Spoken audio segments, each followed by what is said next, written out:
talagang masarap.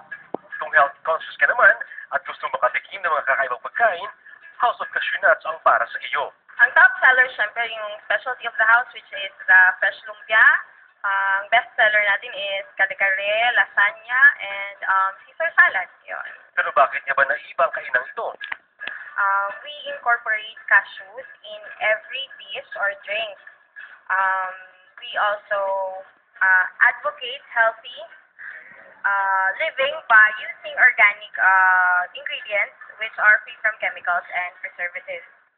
Dahil marami umanong natutuwa sa mga healthy recipes ng restaurant na ito, may good news naman sila para sa mga cashew food lovers. We are going to have a bigger house of cashews which would cater 80 to 100 people by July, and then we would also open a garden restaurant and organic spa in Polomolok. Pero bago pa man nagkaroon ng restaurant ng pamilyang Fuentespina, pagkakasoy na ang kinabubuhay nila.